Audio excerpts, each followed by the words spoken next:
স্বামী বিবেকানন্দর এই গল্পটি হয়তো তুমি শুনেছো, যে একবার তিনি রোড ল্যাম্পের নিচে বসে পড়ছিল আর তার সামনে দিয়ে বিয়ের বরযাত্রী চলে গিয়েছিল, কিন্তু তিনি বুঝতেই পারেনি।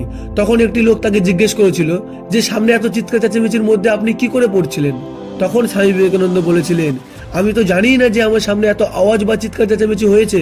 জানো তো যে যখন তোমার ব্রেন কোনো কাজের মধ্যে হারিয়ে যায় বা সেই কাজটিকে মনোযোগ দিয়ে করে, তখন অ্যাকচুয়ালি তোমার কোনো কিচ্ছু আসে যায় না যে তোমার আশেপাশে কি চলছে।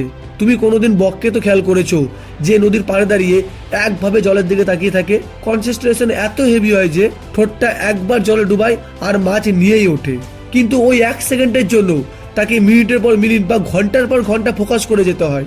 তুমি জানো না হয়তো যে মানুষ সত্যি শান্ত থাকে তারা পরমাত্মার সাথে সাথে স্বপ্নের সঙ্গেও যুক্ত থাকে। সে জানে সফলতা পেতে তার পিস অফ মাইন্ডের কতটা রোল থাকে। জীবনের যে কোনো জিনিস করবে, কিন্তু কোনো সময় তোমার পিস অফ মাইন্ডকে হারাবে না। কেননা যখন তোমার মাথা শান্ত থাকে তখন তুমি কোনো জিনিস ভালোভাবে বুঝতে পারো যে কোন জিনিসটা তোমার জন্য ভালো আর কোন জিনিসটা তোমার জন্য খারাপ। তুমি দেখবে যখন জল শান্ত থাকে তখন তোমার মুখ স্পষ্টভাবে দেখা যায়, কিন্তু জল উঠতে থাকলে তখন তোমার মুখ বাজে রকম দেখা যায়। এইরকমই হলো তোমার ব্রেন। এখন তোমার বয়স 15 থেকে 25-এর মধ্যে হবে, আর এই বয়সটাই প্রচুর ইম্পর্টেন্ট হয় লাইফের জন্য। তুমি এই বয়সের মধ্যে অনেক কিছুই শিখবে, আর এই বয়সটা শেখার জন্যই হয়। এই 25 বছরের মধ্যে তুমি যা কিছু শিখবে সেটা তোমার পুরো লাইফে ইউজ করতে হয়।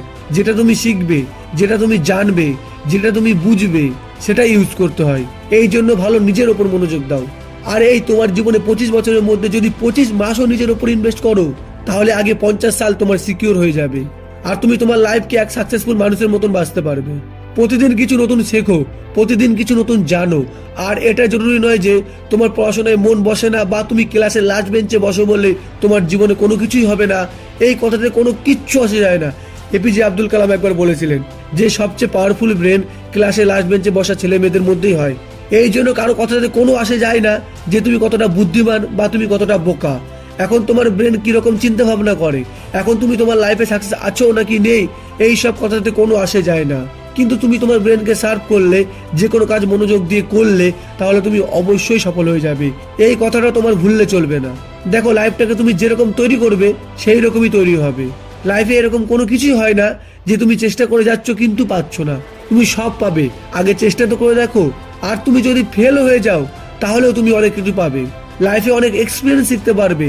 তখন তুমি বুঝবে যে এই জিনিসটা করা ভুল হয়েছে, আর দ্বিতীয়বার ওই ভুলটা হবে না। সত্যিকে দেখো, বাস্তবকে জানো।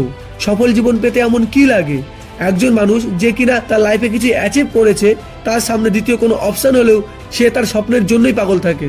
নিজেকে এমন জায়গায় পৌঁছাও যেখানে তোমাকে কেউ আটকাতে পারবে না। যেই দিন তুমি সাকসেস হয়ে যাবে সেই দিন আমার এই কথাগুলো তুমি রিয়েলাইজ করবে।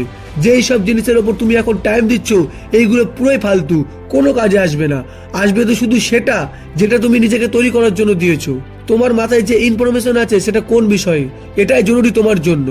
এই জন্য নিজেকে সফল বানানো থেকে দূরে সরালে, নিজেকে সঠিক রাস্তা থেকে দূরে সরিয়ে যেসব জিনিস তোমার কাছে এখন ইম্পর্টেন্ট লাগছে সেটা আসলে কোনো ইম্পর্টেন্টই না, এটা তুমি এখন বুঝতে পারবে না। 25 থেকে 30 বছর পরে গিয়ে তুমি ঠিকই বুঝতে পারবে, তখন আর কিচ্ছু করার থাকবে না। এই জন্য প্রতিবারের মতোই বলবো, আজ করো বা কাল, কালকেই তোমার জীবন। আজ যেটা করবে কাল তুমি সেটা পাবে। তাহলে আজকের জন্য এতটাই। ভিডিওটি ভালো লাগলে একটি লাইক ও চ্যানেলটিকে সাবস্ক্রাইব করে দেবে। তোমার একটা লাইক আমার ভিডিও বানাতে আরো উৎসাহিত করে। তো এরকমই ভিডিও পেতে চ্যানেলটি সাবস্ক্রাইব করে রাখবে। দেখা হচ্ছে পরবর্তী ভিডিওতে। ততক্ষণের জন্য ভালো থাকবেন আর নিজের কাজ করে যাবেন।